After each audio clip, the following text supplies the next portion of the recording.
2024 की 8 मार्च को शिवरात्रि प्रारंभ होने वाली है।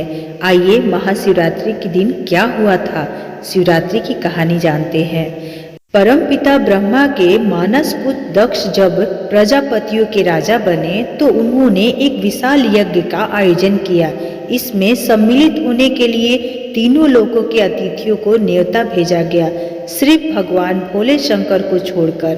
भगवान शंकर राजा दक्ष के जमाई थे, लेकिन दक्ष को भोलेनाथ का अलबेला और मस्त मौला स्वभाव कतई नहीं पसंद था। जब शिव को अर्धांगिनी और दक्ष की पुत्री सती को पता चला कि उनके पिता ने यज्ञ का आयोजन किया है तो उन्होंने भी इसमें सम्मिलित होने की इच्छा जताई, लेकिन भोलेनाथ बिना आमंत्रण यज्ञ में जाने को तैयार नहीं हुए। इसीलिए सती को वहां अकेले ही जाना पड़ा। वह जैसे ही सभागृह में पहुंची उन्हें शिव निंदा सुनाई दी।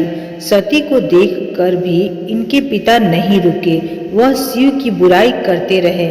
सती ने अपने पिता को समझाने का प्रयास किया, लेकिन राजा दक्ष ने उनकी एक नहीं सुनी।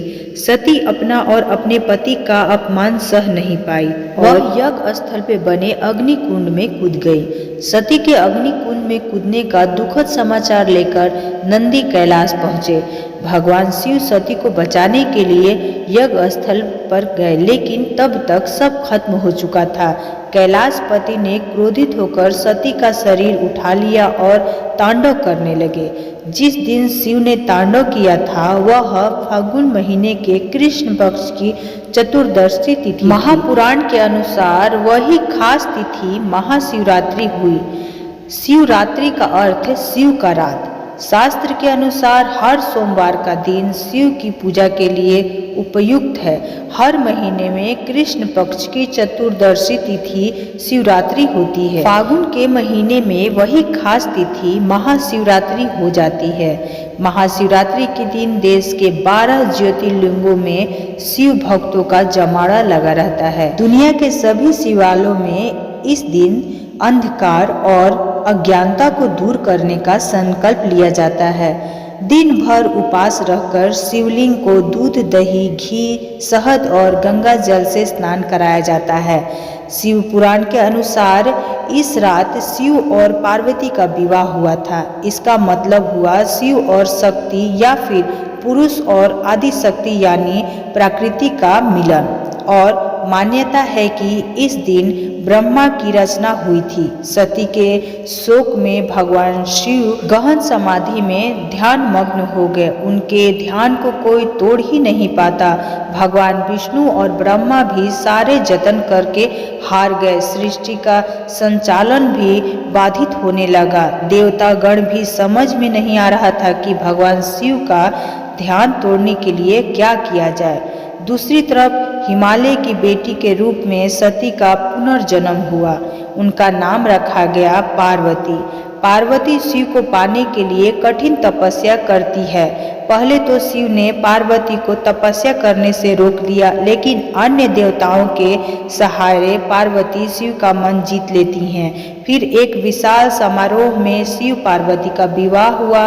उस दिन भी फाल्गुन महीने के कृष्ण पक्ष की चतुर्दशी तिथि थी। इसीलिए लड़कियां शिव के समान व्रत पाने के लिए इस दिन शिव की पूजा करती हैं। मध्यकालीन इतिहास से पता चलता है कि संसार की मंगल कामना के लिए लड़कियां, विवाहित विधवाएं, सभी स्त्रियां शिवरात्रि का व्रत रखती हैं। इसका मतलब यह है कि शिवरात्रि सिर्फ स्त्रियों के लिए नहीं है। शिवरात्रि का पहला अनुष्ठान एक पुरुष ने किया था। वह कहानी भी स्वयं शिव ने बनाई है। शिव पुराण के अनुसार पुराने जमाने में काशी यानी राजा की वाराणसी में एक निर्दयी शिकारी रहता था। उसे धर्म कर्म से कुछ लेना देना नहीं था। उसका रोज का काम ही पशु हत्या था। एक दिन वह शिकार करने के लिए जंगल गया और रास्ता भटक गया। शाम घिर आई। जंगल में जीव जंतुओं से डर से वह एक पेड़ पर चढ़कर दिन भर कुछ खाने को नहीं मिला था। वह डाली पर बैठे बैठे पत्ते तोड़कर नीचे फेंकने लगा। वह बेल का पेड़ और पेड़ के नीचे एक शिवलिंग था। शिकारी को इस बारे में कुछ पता नहीं था। वह दिन था शिव चतुर्दशी यानी महाशिवरात्रि और शिकारी भूखा था। इससे फेंके हुए पत्ते बार बार शिवलिंग पर चढ़ रहे थे। दूसरे दिन शिकारी घर लौटकर देखता है कि उसके घर एक अतिथि आए हुए हैं और वह शिकारी स्वयं न खाकर अपने हिस्से का भोजन अतिथि को देता है। इस तरह मंत्रोच्चार न जानते हुए भी उस दिन शिकारी ने सही तरीके से शिवरात्रि व्रत का पालन कर लिया। बाद में जब शिकारी की मृत्यु हुई तब शिवदूत और यमदूत के बीच विवाद हो गया। शिवदूतों ने उसे अपने साथ ले जाना चाहा तो यमदूत अपने साथ कोई छोड़ने को तैयार ही नहीं था। अंत में विवाद निपटाने यमराज पहुंचे। शिवदूतों ने जब निपटाने यमराज पहुंचे तब शिवदूतों ने कारण बताया तो यमराज ने उनकी बात मान ली। कहा जाता है कि अगर कोई विधि विधान से शिव चतुर्दशी का पालन करता है तो उसे यमलोक नहीं जाना पड़ता, उसे स्वर्गवास का मोक्ष मिलता है। इसीलिए हजारों वर्ष से शिव चतुर्दशी और शिवरात्रि मनाई जाने की परंपरा चली आ रही है। उम्मीद करते हैं ये जानकारी आप लोगों को अच्छी लगी होगी। मिलते हैं नई भक्ति के साथ नई कहानी में।